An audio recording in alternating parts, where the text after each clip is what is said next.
잘 들리시나요? 네. 가슴이 굉장히 뭉클했습니다.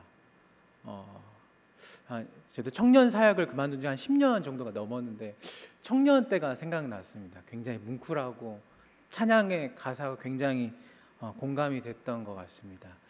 오늘 말씀의 제목은 즐거워하나니라는 제목입니다. 말씀의 제목을 보고 우리가 어떤 편견을 가지고 말씀을 이해할 수가 있을 것 같아요. 오늘 목사님 좀 재밌게 해주려나 보다, 좀 기쁘게 해주려나 보다. 저 말씀의 제목을 준비하면서도 교육자실에서 일대 혼란이 한번 일어났습니다. 제가 몇 주 전에 김진현 전사님한테 제가 이 설교 제목 이렇게 할 거예요. 그래서 즐거워하나니 바로 옆자리거든요. 제 바로 옆자리. 그래서 말씀드렸어요. 근데 주보가 작성되기 전에 전사님이 목사님 이 제목 맞죠? 라고 이야기하는데 이동현 목사님이 저한테 목사님 그 제목 확실하죠? 네, 제가 확실합니다 그랬어요. 진짜 확실하죠? 저한테 몇 차례 물어보시더라고요. 제목이 왜 아동부 설교 같아요? 그러시더라고요. 그래서 제가 뭐라고 적혀 있는지 김지현 선생님에게 자료를 받았습니다. 그랬더니 오늘 즐거워하나니라고 적혀 있었는데 거기에는 김지현 선생님이 쓰기로는 즐거운 하나님이라고 적어놨더라고요. 즐거운 내용은 아닙니다. 사실 오늘 우리 시몬 형제가 말하는 것처럼 굉장히 기쁨과 즐거움의 이야기지만 굉장히 역설적인 내용을 오늘 담고 있어요. 오늘 그 이야기를 한번 나눠보려고 합니다. 오늘 우리가 로마서 5장 말씀을 읽었는데 로마서 5장 1절 말씀에는 그 로마서 4장까지 기록되어 있는 그 바울의 이야기가 담겨져 있어요. 근데 그 이야기를 1장 앞부분에 굉장히 함축적으로 이야기를 하고 있습니다. 우리 1절 한 번만 화면을 띄워주시겠어요? 1절 말씀 같이 우리 받았으니까지만 한 목소리 같이 한번 읽어보겠습니다. 함께 읽겠습니다. 그러므로 우리가 믿음으로 의롭다 하심을 받았으니, 이게 바로 4장까지의 내용이에요. 4장 전체의 내용을 이 한 문장으로 이야기하고 있습니다. 우리가 하나님의 자녀가 되었다, 이것을 용어로 이신칭의, 하나님의 자녀가 되었다라는 선언입니다. 이것을 한 문장으로 설명하고 있어요.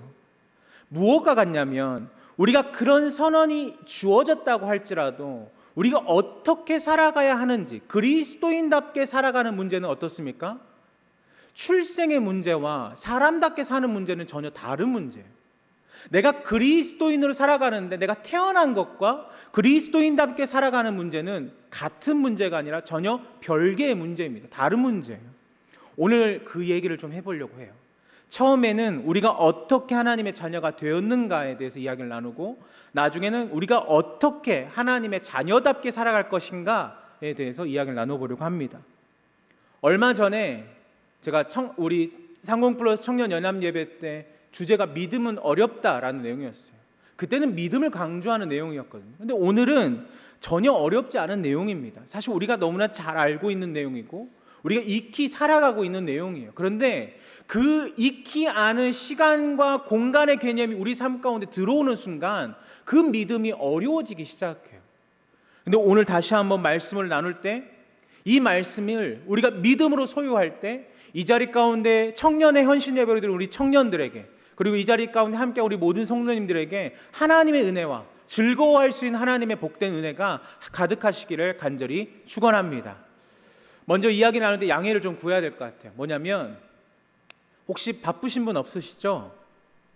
혹시 꼭 3시에 끝나야 된다 하신 분들은 자연스럽게 일어나시면 될 것 같습니다. 조금 길 것 같아요. 양해를 부탁드립니다. 그래도 말씀에 집중을 해주시면 좋을 것 같아요. 1절 말씀을 읽었어요. 1절 말씀 읽었는데 그러므로 우리가 믿음으로 의롭다 하심을 받았으니 라는 말로 시작합니다. 처음에 말씀드렸듯이 이신칭의, 이신득이, 믿음으로 의롭다함을 받은 칭의의 삶을 우리가 얻게 되었다라는 것을 이야기하는 거예요. 우리가 어떻게 이 믿음으로 의롭다 하심을 얻게 됩니까? 행위의 결과가 있지 않아요. 내가 무엇을 행하여서, 내가 어떤 일을 선택하여서, 내가 바른 결과를 나타내어서 우리가 그런 의로움을 얻은 것이 아닙니다. 무엇 때문입니까? 이것은 하나님의 자녀가 되었다, 믿음으로 의롭다 하심을 받았다는 것은 단순하게 하나님의 전적인 은혜인 거예요. 다른 게 없어요. 우리의 결과 있지 않습니다. 하나님의 전적인 은혜예요. 어떻게 하나님의 자녀가 되었는가? 1절에서 말하는 것은 우리가 하나님의 자녀가 되는 길에 대해서 이렇게 설명합니다. 1절 말씀 제가 다시 한번 하나님 말씀을 읽어보겠습니다. 그러므로 우리가 믿음으로 의롭다 하심을 받았으니 우리 주 예수 그리스도로 말미암아 하나님과 화평을 누리자. 무엇을 누리자고 이야기합니까? 화평입니다. 화평. 예수님께서 이 땅에 오실 때 분명한 목적을 말씀하셨어요. 하늘에는 영광이요 땅에서는 기뻐하시는 사람들 중에 뭐하라고요? 평화로다. 요한복음 14장 27절 말씀에 평안을 너희에게 끼치노니 곧 나의 평안을 너희에게 주노라. 내가 너희에게 주는 평안은 세상이 주는 것과 같지 않다라고 이야기합니다. 이 땅 가운데 주님께서 오실 때, 하나님께서 이 땅 가운데 독생자 예수를 보내실 때 주신 목적이 분명한 게 하나 있어요. 그건 바로 화평, 평안입니다. 평화입니다. 왜 이것을 이야기하는 것일까? 혹시 지난 한 달 전에 찬양 예배 설교를 기억한다면 조금 이해하실 텐데, 이 당시는 로마 제국이 나타내고 있는 평안을 누리고 있었어요. 어떤 평안입니까? 그들이 힘으로 가져다주는 평안이었어요.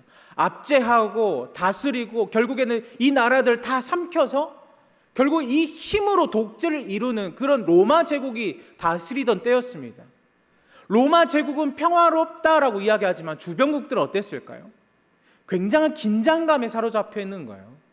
굉장히 혹시라도 내가 어떤 내 생각을 드러내면 로마가 이것을 이 나라를 치고받아서 결국에 다시금 조용하게 만들어버리는 거죠. 여러분 전쟁의 상황을 한번 보십시오. 요즘 우크라이나 전쟁이 또다시 이야기가 계속 나오잖아요. 여러분 전쟁의 피해로 여러 가지의 어려움이 겪습니다. 물가뿐만 아니라 모든 어려움을 겪어요. 여러분 그 안에서 우리가 평화를 누린다? 여러분 힘이 가져다주는 평화는 일시적입니다. 그렇잖아요. 여기에서 지금 이 당시는 로마 제국이지만 지금의 강대국은 누구입니까? 얼마 전까지만 해도 미국이었어요. 미국이 가져다준 평안이 있던가요?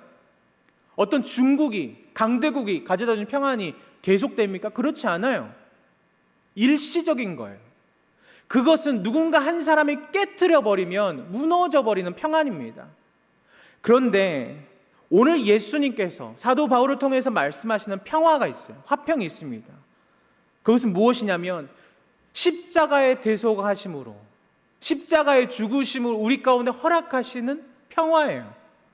로마 제국은 자신의 힘으로 구축하였고 자신의 능력으로 이것을 구축했다면 예수님께서는 어떻게 하십니까? 사람의 힘으로 한 게 아니에요. 모든 사람들이 예수님을 핍박할 때 그 핍박을 예수님께서 어떻게 하셨어요? 그냥 수용하셨어요. 그냥 무한정으로 받아들이셨어요. 내가 이 십자가 고난을 벗어날 수도 있었는데, 힘을 다해서 내가 외면할 수도 있었는데 그거 받아들이셨어요. 결국에는 그것을 모든 수고와 질고를 감당하면서 십자가를 지심으로 우리 가운데 무엇이 임하는 겁니까? 화평, 평화. 그 이 땅 가운데 처음 오셨던 하나님의 목적을 이루시는 거예요. 바로 이것입니다. 그런 우리에게 오늘 뭐라고 말씀하시냐면 화평을 누리자라고 이야기하는 거예요. 여러분 이 문맥이 어떻게 어울리냐면 하나님과 화평을 누려라. 저자가 어떤 듣는 이들에게 이야기하지 않고 주도권을 누구에게 주는 거냐면 하나님에게 주는 거예요. 이 화평은 나 혼자서만 이루는 게 아니라 어떻게 이루는 거예요? 하나님과 동행함으로 더불어 살 때 이 화평을 누릴 수가 있다라고 이야기하는 거예요. 하나님의 화평을 누릴 수 있는 방법은 이런 거예요. 하나님이 허락하신 삶을 맛보고 즐기는 거. 왜냐하면 누리다라는 말의 뜻은 무엇이냐면 네이버 검색 첫 번째로 누리다의 뜻 쳐보세요. 뭐라고 나오면 이렇게 나와 있습니다. 생활 속에서 마음껏 즐기거나 맛보다. 이것이 사전적인 정의의 누리다입니다. 그렇다면 하나님의 화평을 누리는 방법은 하나님이 허락하신 삶을 맛보고 즐기고 생활하는 것이 누리는 삶이겠죠. 이것이 바로 칭의의 삶이라는 거예요. 믿음으로 의롭다 하심 받은 삶. 우리가 하나님의 자녀가 어떻게 되었냐면 어떻게 되었습니까? 그냥 존재로 된 거예요. 존재 자체만으로 된 거예요. 여러분 우리 자녀, 우리 부모님의 세대가 계시니까 자녀가 어떻게 그 자녀의 삶을 생각해보면 어떻게 부모에게 무엇을 얻어낼 수 있습니까? 내가 자녀에게 어떻게 무한정으로 해줄 수 있으십니까? 자녀가 나에게 웃어줘서 그런 건가요? 자녀가 나에게 무언 기쁨을 주어서입니까? 그렇지 않아요. 존재 자체만으로 해줄 수 있는 거예요. 내 아버지가 여유가 넘치면 그 아버지의 여유를 내가 물려받을 수 있어요. 아버지가 가지고 있는 그것을 마음껏 쓸 수 있어요. 제가 가지고 있는 핸드폰으로 제가 게임을 열심히 하다가 아들이 뺏어가면 아들은 할 수 있어요. 다른 사람은 안 돼요. 그게 존재예요, 존재. 그런 거예요. 우리가 하나님의 자녀가 되었고 하나님의 칭의를 부름받은 다른 이유가 아니에요. 그냥 존재로 하나님이 우리를 부르셨던 거예요. 그 중요한 것이 있는데 칭의의 삶을 우리 가운데 허락하셨다. 우리는 어떻게 하냐면 평화를 누리는 거예요. 근데 조건이 딱 한 가지가 있습니다. 평화를 누리는 조건 딱 하나. 기억하십시오. 무엇이냐면 칭의, 믿음으로 의롭다 하심을 받았기 때문에 무엇이 필요합니까? 우리에게 무엇이 필요해요? 예수님이 필요해요. 예수님이 없다면, 살아계신 하나님의 역사가 없다면 칭의가 필요가 없어요. 그냥 말 그대로 사전적인 의미로 세상에서 맛보고 즐기는 것으로 그는 끝나버리는 거예요. 우리는 그 세상에서 맛보고 즐기는 것에 하나님의 은혜가 더해주는 순간 믿음으로 의롭다 하심을 얻는 칭의의 삶을 살아가게 되는 줄 믿습니다. 조건이 필요해요. 하나님, 예수 그리스도의 은혜입니다. 그러므로 우리 사랑하는 모든 청년들에게, 그리고 이 자리 가운데 함께 우리 모든 성도님들에게 하나님의 은혜를 맛보길 소망하신다면, 하나님의 그 은혜를 풍성히 경험하길 원하신다면 우리는 어떻게 해야 합니까? 하나님을 만나시길 소망합니다. 그게 첫 번째 조건이에요. 그리고 2절에서도 이렇게 이야기하는 2절 말씀 우리 같이 한번 읽어볼까요? 2절 말씀입니다. 함께 읽겠습니다. 또한 그로 말미암아 하나님의 영광을 바라고 즐거워하느니라. 아멘. 첫 번째는 그 하나님과의 화평을 누리자라고 이야기했다면, 두 번째로 2절 말씀에서 우리 가운데 이야기하고 있는 것은 아주 특이한 언어가 중간에 적혀 있죠. 은혜의 들어감이랍니다. 은혜의 들어감. 우리가 한 번 더 생각해 볼 것은 우리가 들어감이라는 단어를 한 번 더 깊이 고민해 봐야 합니다. 왜 우리가 익숙한 단어가 있죠. 은혜에 대해 수식하는 단어. 은혜를 받아라. 은혜를 누려라. 은혜를 소망하라. 여러 가지 단어가 있는데 왜 우리에게 오늘 은혜의 들어감이라는 단어를 말씀하실까? 이것은 이런 것과 같아요. 우리가 태초에 창세기 말씀에 보면 1장 1절 하나님께서 이 땅을 만드시고 사람을 만드시고 그 사람이 어떻게 합니까? 하나님의 뜻대로 살아가지 않고 어떻게 해요? 범죄해요. 범죄하면서 이 사람과 하나님과에게 무엇이 생깁니까? 단절이 생기는 거예요. 하나님과의 단절이 생기면서 더 이상 하나님께 직접적으로 나아갈 수 없는 인간의 삶의 수고와 질고를 감당해야만 하는 그런 나그네와 같은 삶을 살아갑니다. 그런데 그 대속의 은혜로 누가 오심으로? 예수님이 오심으로 이 단절되었던 관계를 연결시키는 그 역사예요.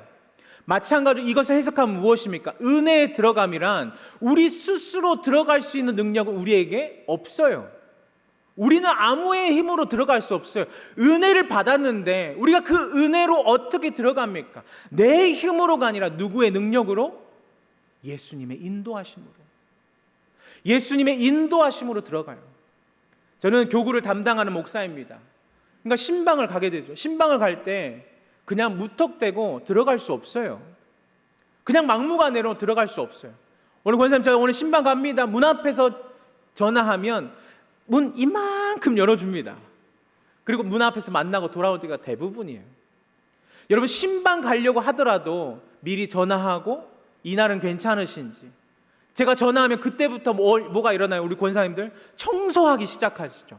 청소하고 이렇게 짱 박아놓을 때다가 다 이렇게 다 박아놓으시고, 그래야 신방이 이루어지는 것처럼 은혜에 들어가면 그냥 단순하게 내가 마음대로 들어갈 수 있는 것이 아니에요. 하나님께로 나아가기 위해는 우리는 이미 단절이 이루어졌어요. 그런데 예수 그리스도로 말미암아 우리는 은혜로 들어갈 수가 있게 되는 거예요. 그런데 우리의 상태가 중요하죠. 여러분 은혜에 들어가요.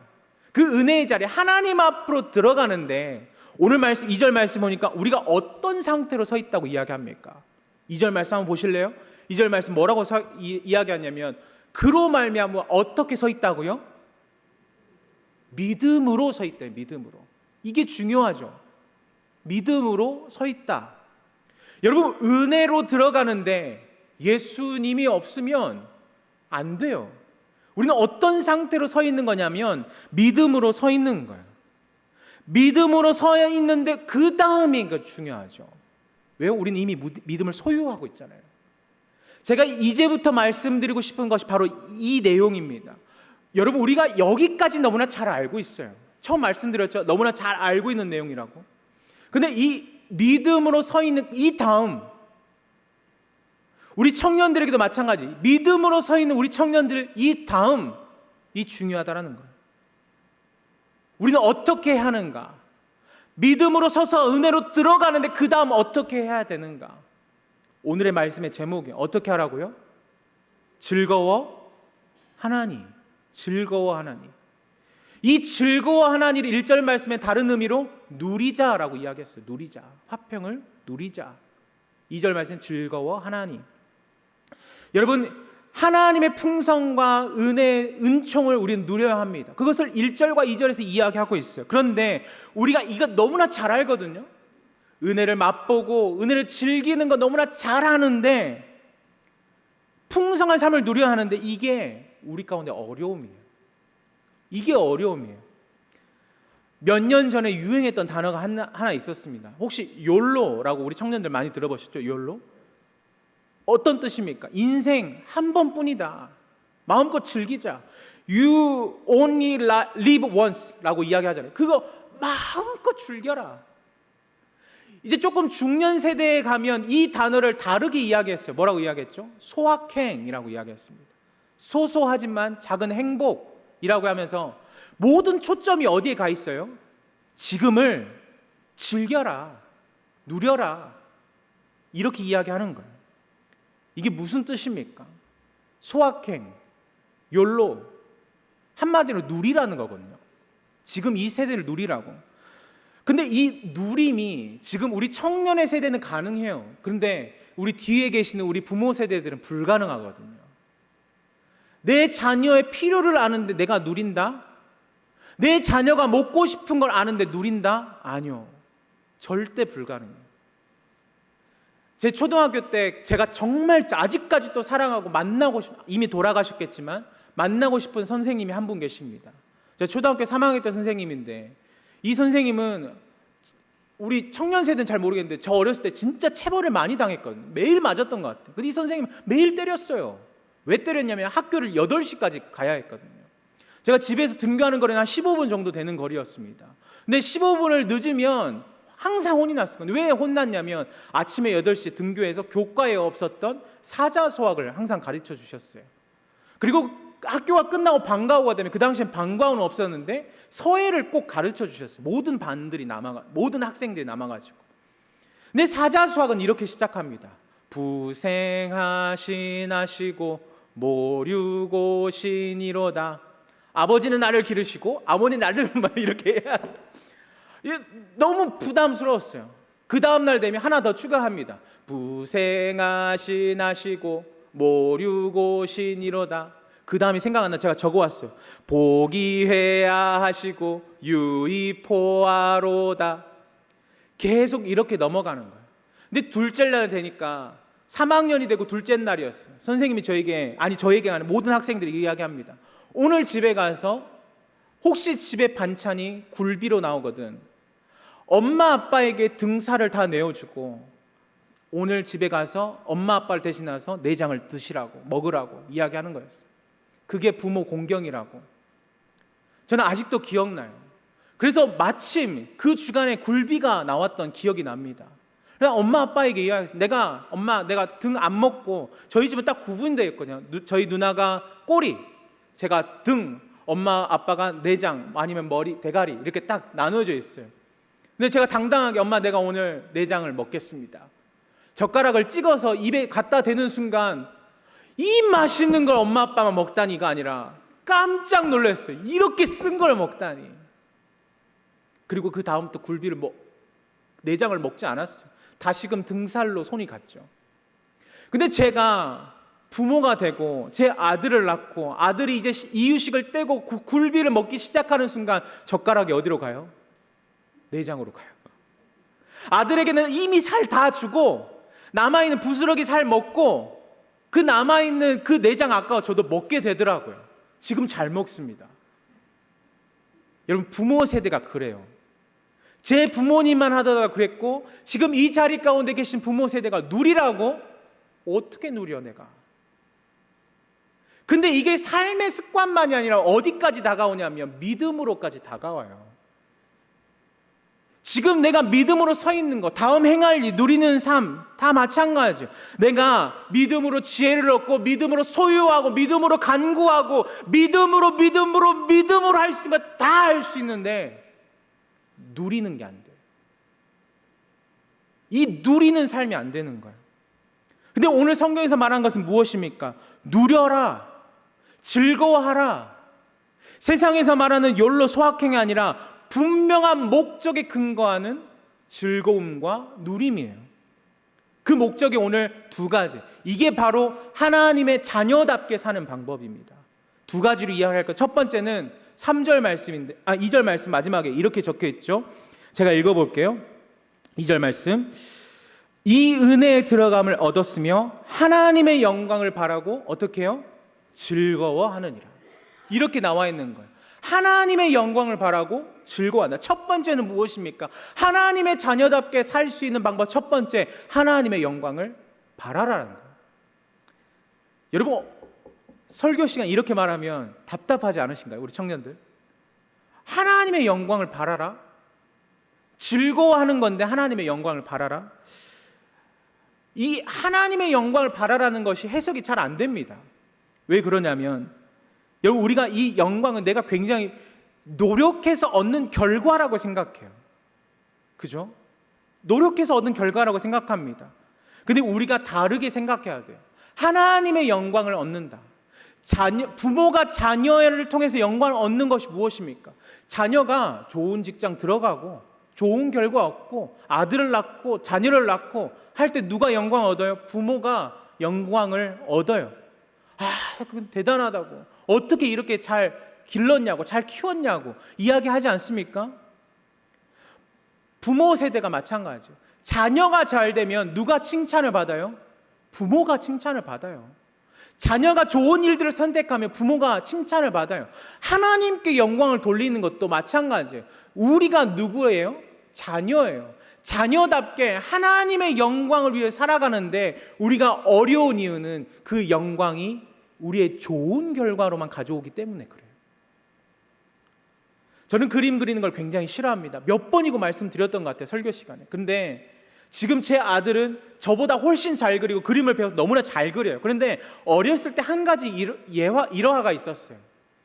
저는 그림을 그리면 이게 상상이 안 돼요. 어떻게 그려야 될지 잘 안 되거든요. 근데 저 아들이 유치원 때 제 그림을 조금 닮았었어요. 제 아내는 부정하겠지만 제가 느끼기엔 그래요. 유치원 때 어떤 대회가 있었냐면 사자 그림 색칠하기 대회가 있었어요. 그리기가 아니라 색칠하기 대회. 선생님이 종이를 나눠주고 그 나눠준 종이에다가 아이들이 이렇게 그림을 색칠하는 거였어요. 사자를 그리면 대부분 어떻게 그립니까?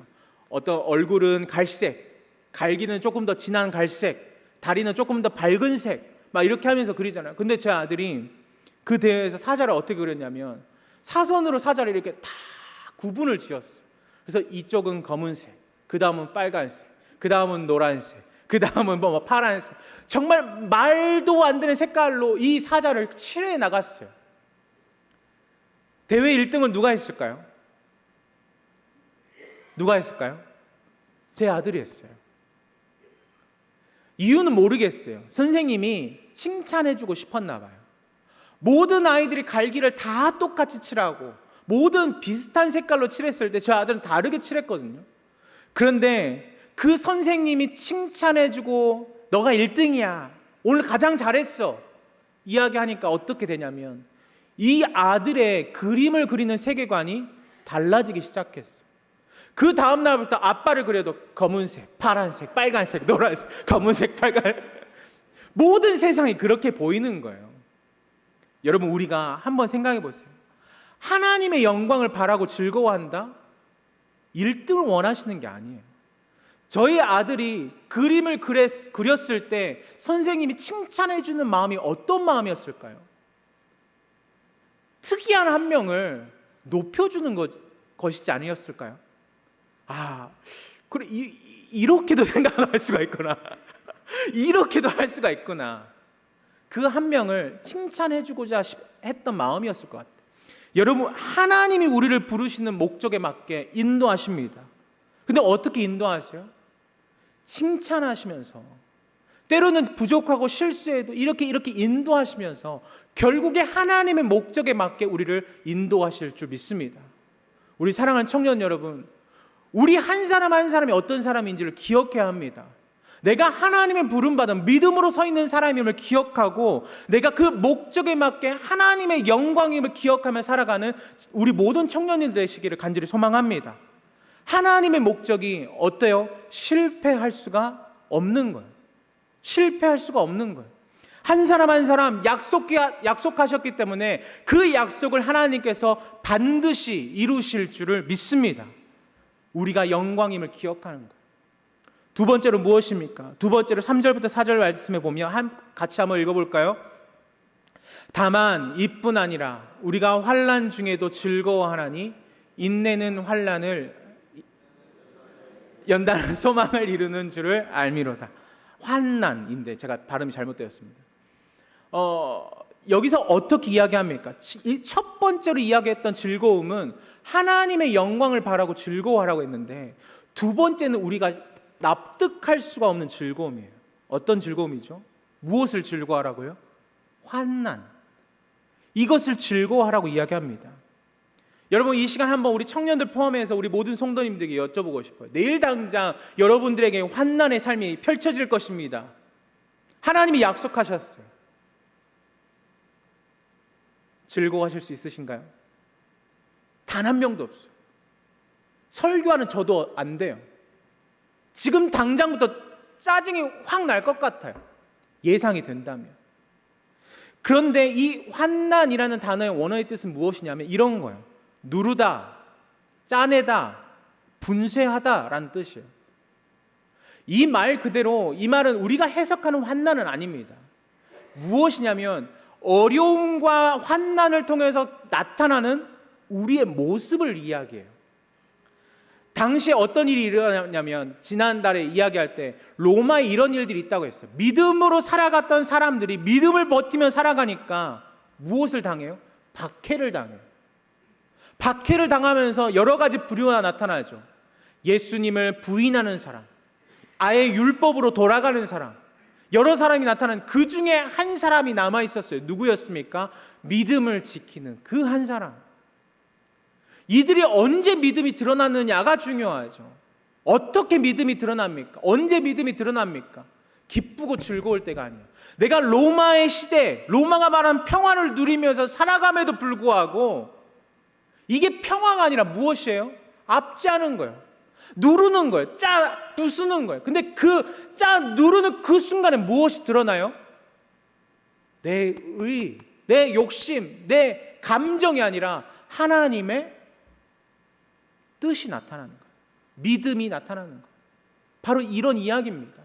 환난을 즐거워하라. 그것을 그냥 그대로 수용할 수가 없어요. 그것을 말하는 게 아니에요. 이 환난을 통해서, 어려움을 통해서 무엇이 나타난다? 나의 믿음이 드러난다라는 거예요. 저는 해외를 처음 나가본 게 언제였냐면 중학교 3학년 때였어요. 여러분 어디 가보셨어요? 대부분 해외 처음 여행은 휴양지, 관광지잖아요. 저는 해외를 90년대 중반이거든요. 90년대 중반에 가장 처음으로 가본 게 인도였습니다. 근데 이 인도를 어떻게 가게 됐냐면 해외 단기 선교로 교회에서 가게 되었어요. 단기 선교를 저만 중학생만 간 게 아니라 초등학교 1학년부터 고등학교 3학년까지 교회에서 하는 프로그램이 있는데 4개월간의 교육 과정을 마치고 마지막 이 12일 동안 단기 선교를 가는 거였어요. 근데 아이들이 대부분이 초등학생이었고 중학생, 고등학생 몇 명 안 됐어요. 근데 45명이 가는 거였거든요. 그 당시에 해외여행이 막 자유로운 때는 아니었어요. 그러다 보니까 대부분 이것들이 어떤 요즘으로 인터넷 유튜브로 보는 게 아니라 예전에는 걸어서 세계 속으로 인도 여행 파헤쳐보자 뭐 이런 거 많이 있었거든요. 그거 책 보면서 단어 익히고 나라 익히고 어떤 문화 익히고 이렇게 하는 거였어요. 근데 우리 그 팀원 멤버 중에 초등학교 1학년짜리 여자애가 한 명 있었어요. 근데 초등학교 1학년이 엄마를 처음 떠나서 사는 거였어요. 그러다 보니까 엄마가 걱정돼서 뭘 챙겨줬냐면 배낭을 가지고 가는 배낭의 3분의 1을 그 당시에 가장 귀했던 물티슈를 넣어가지고 왔더라고요. 그만큼 무지했던 단기 선교였어요. 근데 그 단기 선교를 떠나면서 아무것도 먹지 못하고 물도 심지어 마시지 못했어요. 그렇게 14박 15일을 지날 때쯤에 이제 집에 갈 시간이 가까운다. 그래 나 이제 곧 집에 간다. 이 생각만으로 단기 선교를 지나갔어요. 근데 14박 15일 마지막 15일째 딱 됐는데 인도 뉴델리 공항에서 어떻게 됐냐면 모든 팀원들이 발이 묶여버렸어요. 아침 8시에 비행기를 타기로 되어 있었는데 비행기가 뜨지를 않는 거예요. 그 당시에 비행기가 연착되었다 이런 걸 알지도 못하는 저였는데 아무리 기다려도 11시, 12시, 1시, 2시, 3시 계속 시간이 가도 비행기를 타지 않으니까 두렵기 시작하더라고요. 두렵기 시작하면서 결국에는 막 불안감, 나 이제 한국 못 가나 보다. 우리가 뭐 잘못했나 보다. 여기까지 사람들의 생각이 이르는 것이죠. 그런데 바로 그 순간에 뭐가 생각났냐면 우리가 지난 4개월 동안 배웠던 것이 있었어요. 그건 단순한 거였어요. 하나님의 음성 듣는 법이라고 하면서 말씀을 보고 뭐 큐티하는 법이라고 이야기하면서 말씀을 어떻게 해석하는지 보고 우리가 기도하는 법 이야기하면서 우리가 어떻게 중보 기도하는지 그거를 4개월 동안 배웠거든요. 그러면 그 4개월 동안 배울 때 가장 시간을 할애했던 것이 무엇이었냐면 찬양하는 거였어요. 찬양을 1시간 동안 하고 나머지 3시간 동안 2시부터 6시까지 계속적으로 말씀을 배우고 교제하고 했던 거예요. 근데 바로 그 순간에 인도에서 발이 묶여있고 시간은 계속 가고 아무것도 할 수 없고 손을 놓고 있는 바로 그 순간에 찬양이 생각났어요. 거룩하신 하나님 주께 감사드리. 여러분 그때가 언제라고요? 내가 아무것도 할 수 없을 때, 내가 아무것도 손 쓸 수 없을 때, 그때 뭐가 드러나요? 내 믿음이 드러날 줄로 믿습니다. 사랑하는 청년 여러분, 우리가 즐거워하나니 어떻게 즐거워하래요? 환난을 즐거워하래요. 우리 가운데 다가온 그 환난, 어려움, 이걸 어떻게 즐거워할 수 있습니까? 아니요. 즐거워할 수 있는 방법은 한 가지예요. 그 어려움을 통해 내가 무엇이 드러날까요? 내 믿음이 드러나게 될 줄 믿습니다. 내가 있는 학교에서, 직장에서 남들과 다른 선택을 할 거예요. 그때 환난이 다가와요. 다른 선택 때문에. 아니, 내가 이거 거부하겠습니다. 내가 예수 그리스도를 믿기 때문에 이거 내가 부인하겠습니다. 어려움이 다가와요. 그때 우리는 어떻게 합니까? 그것을 즐거워할 수 있게 되기를 소망합니다. 이게 여러분에게 드리는 희망입니다. 제가 신방 갔을 때 어떤 집사님 만났더니 내가 이걸 선택하고 부인했는데 어려움이 찾아오고 사업이 어려워진 게 아니라 오히려 하나님 감사했어요 라고 이야기하시더라고요. 저는 목회자이기 때문에 그런 깊은 공감은 없습니다, 사실. 그런데 여러분, 이 뒤에 계시는 우리 부모님들이 그런 삶을 살아내셨어요. 믿음으로 살아가면서 환난을 인내하며 연단했더니 하나님의 소망을 우리 모든 부모 세대에게 허락하셨던 것처럼 믿음을 소유하고 살아가는 우리 청년들에게 다시금 간절히 부탁드립니다. 환난을 인내로 연단으로 살아내시기를 소망합니다. 그것을 더불어 즐거워할 수 있는 우리 모든 청년들 되시기를 간절히 소망합니다. 그것을 우리를 무너뜨리는 게 아니라 우리를 일으키게 될 줄로 믿습니다. 무엇으로 일으킵니까? 다른 게 아니에요. 내가 어떻게 자녀답게 살아가는가? 내가 어떤 자녀로 살아가는가? 세상이 말하는 세상을 맛보고 즐기는 누림인가? 하나님이 말씀하시는 그 믿음의 누림인가? 그것이 드러나는 순간이 바로 즐거워, 환난 가운데서 즐거워하는 그 순간인 줄 믿습니다. 이 시간 말씀을 마치겠습니다. 말씀을 마칠 텐데 여러분, 우리가 기억해야 해요. 우리가 뭐라고 말씀드렸냐면 누리라고 말씀드렸어요. 그리고 또 즐거워하라고 말씀드렸어요. 누리고 즐거움은 여러분 청년의 세대에만 허락된 건 아닙니다. 마찬가지로 우리 부모 세대도 허락되어 있고 지금 이 자리 가운데 우리 모두에게 허락되어 있어요. 그렇다면 우리가 믿음의 누림을 어떻게 누립니까? 하나님의 영광에, 그리고 하나님의 부르심에 맞게 우리가 살아내는 거예요.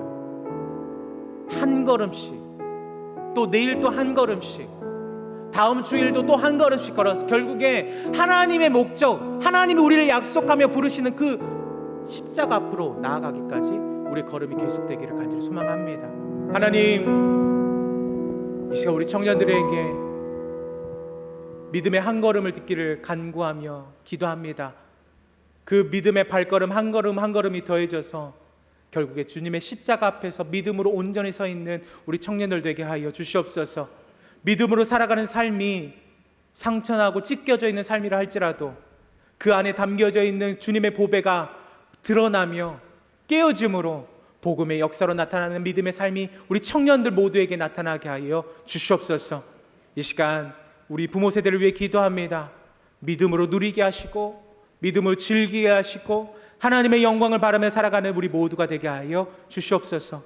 모두가 감사드리옵고 살아계신 우리 주 예수 그리스도 이름으로 기도하옵나이다. 아멘.